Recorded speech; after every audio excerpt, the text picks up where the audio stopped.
The freshly dropped 20 minutes God of War Laufey gameplay reveal trailer from Sony's June 2026 State of Play gives us an incredible first look at Faye's journey into the afterlife. Santa Monica Studios is blending the heavy, character-driven storytelling of the Norse era with the high-flying, rapid combat fluidity of the original Greek trilogy. Forget Helheim or Valheim. Faye awakens unexpectedly after her funeral in a completely new realm called the Everywhen. This is the multi-mythological afterlife of the gods. It's a shifting, chaotic plane overflowing with dangerous, ancient magic where deities and pantheons from across the different global mythologies vie for power and territory. Because it connects multiple mythologies, it serves as the ultimate cosmic crossroads.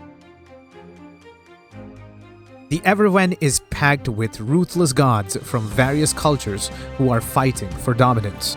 While Santa Monica Studios is keeping the specific boss identities close to their chest, the trailer heavily hints at Egyptian and other Norse pantheons aggressively staking their claims. The two specific gods of war capturing and confronting Faye in the gameplay reveal trailer are Sekhmet, the fierce lioness-headed goddess of war from the Egyptian mythology, and Begtse, the heavily armored, intimidating god of war from Mongolian and Tibetan Buddhist mythology. The trailer highlights them working together as an aggressive duo in the Everywhen.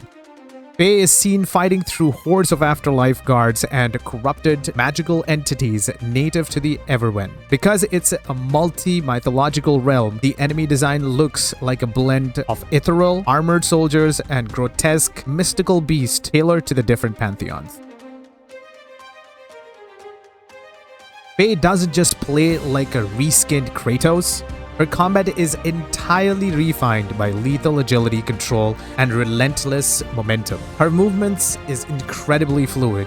She can double jump, launch enemies into the air, and pull off intense mid-air juggling combos with quick kicks, punches, and slices.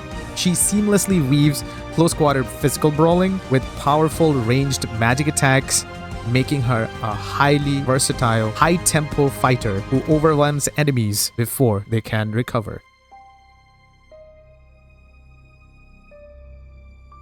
One of the most unique and surprising mechanics introduced in the trailer revolves around Faye's new allies, which she encounters earlier in the opening chapter. Faye wields a mystical legendary sword, however the sword's guardian is actually a sentient set of ribbons wrapped around it named Rue. Once Faye earns Rue's trust, she can wield the blade and tap into its unique magical properties. Trapped alongside the sword is a talking magical cube. Together, this bizarre duo acts as Faye's guides through the afterlife, helping her regain her memories, tap into her lost magic, and stay focused on her promise to protect Kratos and Atreus from beyond the grave.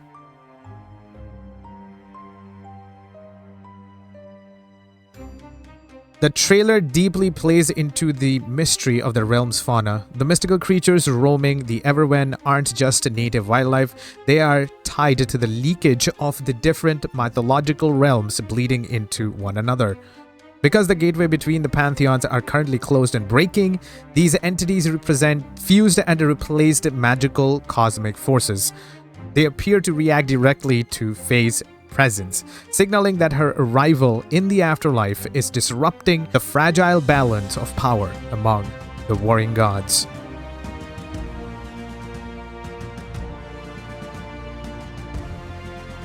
Ultimately, this sequence establishes Faye's death wasn't the end of her story, but the start of a completely different conflict. By placing her face-to-face with the pantheon gods of war right out of the gate, Santa Monica Studio is using this opening chapter to establish the game's stakes. It immediately proves that the Everywhen isn't just a Norse afterlife, forcing Faye and the player to quickly adapt to a multi-mythological playing field. Despite being separated by realms and pantheons, Faye's core driving force remains her family. The confrontation sets up her overarching goal, breaking through these warring deities to ensure Kratos and Atreus' safety back in Midgard. It functions as a high-staked kickoff, transitioning Faye from a legendary figure we only heard stories about into a proactive protagonist fighting her way through a cosmic war zone.